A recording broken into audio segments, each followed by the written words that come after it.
Hello, it's Fran Davidson, psychicandenergywork.com.au, and welcome to my fourth video in the series for June 2026. The fourth video always looks at the reality number, which denotes the end states, the end results, the places we end up in, having worked through the birth number and MO dynamics as they've presented over the period.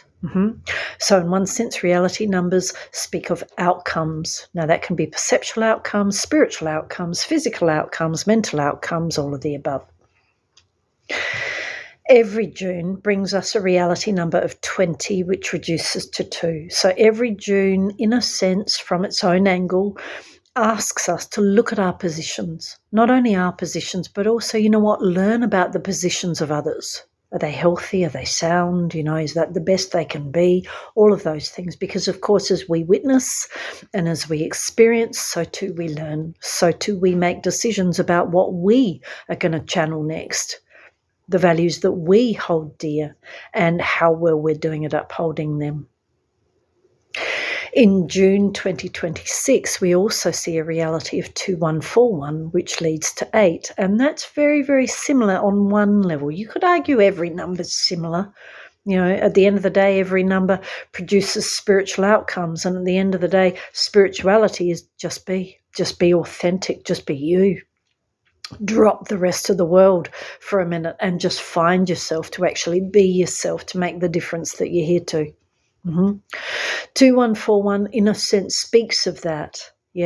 4, as I say on the website, in the monthly observations page, it speaks of building, it speaks of platforms, launch pads, it speaks of frameworks. How are you approaching life or whatever you're doing? What are the frameworks that you're launching from? What are the processes or approaches that you're taking? What are the assumptions you're running with? Or even the expectations that you have. So 4 is very much, how are you building? With what are you building? What are the tools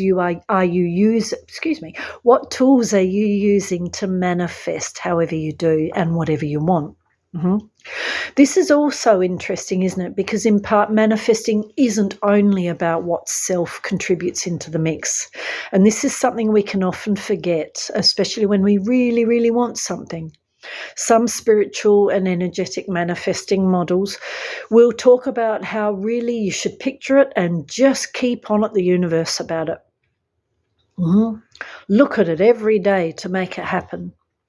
In a sense, for as long as we feel that we need to look at something, for as long as we feel we need to affirm something, we are trying too hard and we are operating from a level of doubt. I really don't believe that life's going to deliver it to me. I really don't believe that the divine has even seen me, even knows I exist, even cares I exist, is even invested in me and my journey as it is with everybody else.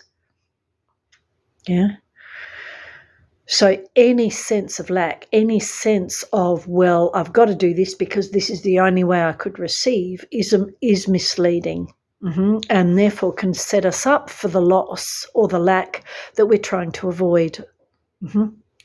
So in a sense, what am I saying? It is the framework. It is how we position. It's how we set ourselves up as receivers that determines what then manifests. And of course, it's not the only part of the equation. Yes, we receive, but then we're supposed to do something with that, aren't we? And if I'm talking about receive, I'm talking energetically, intuitively. Getting the idea, getting the intuitive messages to say this way, that way, don't do it like that, do it like this, whatever.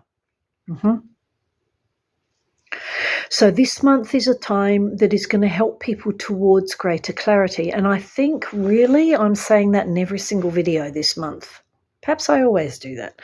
But therefore, and this is really important to notice because it's often around about halfway through a period that we start to really get the sense, or bear with me, we start to really get the hang of what's going on. Not necessarily because we understand it fully, but in a sense the train's gained enough momentum to now know the rate at which it is supposed to run along the tracks. Yeah, it's also gained enough experience to know that even if the tracks still feel a bit wobbly, it's going to be okay and you're not in the wrong place and it's not like you've stuffed up. It's just that you're learning something new. You're on a different set of tracks. Doesn't mean you're going to fail, and it doesn't mean it's an accident. There is no accident. Yeah? But most importantly, of course, is the knowledge that source is ever helpful. You're here for a reason. You haven't been put here for no reason, which means you can't be missed. You're not missed. Only mind, only egoic self can go into the fear or the concern, the doubt, that ends up with statements of, maybe I won't achieve it at all. June 2026 in general, is quite possibly going to be a turning point month, not necessarily because all of the problems disappear overnight, but because now we're getting the hang of them enough to step free of what seems to be the spin, the chaos, the overwhelm, the lack of confidence, whatever it is, maybe all of the above, in a way that then, because we're starting to step free from that level of egoic busyness, we're actually now starting to have the room, have the space to firm up the base, the launch pad, the structures that we need in place to now get on with whatever we're here to. 4 is also, what are you building with? And that's an interesting one because, yes, all right, we can talk about it on a physical level or even a behavioural level, but on a connecting level, it is also what is the guidance you're tapping into before you actually start doing anything at all, even thinking. And of course, depending on our frame of reference, depending on what we think, believe, know of the world of energy, spirituality, guidance, so too that's what we're going to connect with. That in itself doesn't need to be feared.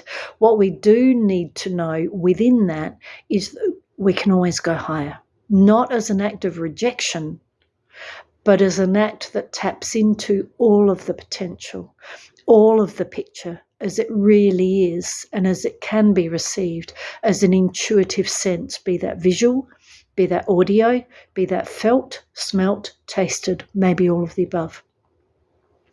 So therefore, on one level, this month may well also see people stepping back into their spiritual practice.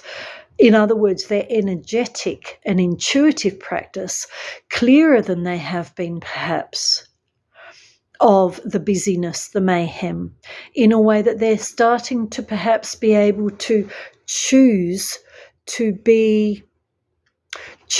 channel, choose to receive the spiritual guidance that they actually seek.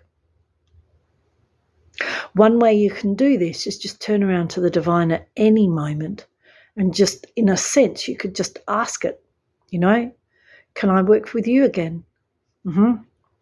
I'm ready to get to work now. Yeah, I'm ready to work with you. I'm ready to step with you. Can you guide me now? Can you guide me again? Can you be my guide? All of those sentences or questions are very, very similar, aren't they?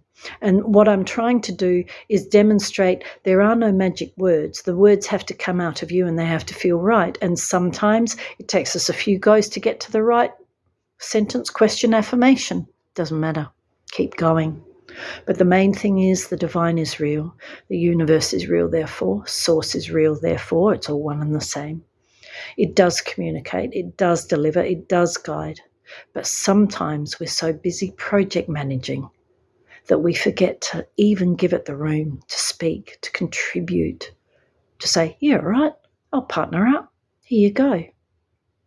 So take the time this month. Make the time this month to reconnect however you do.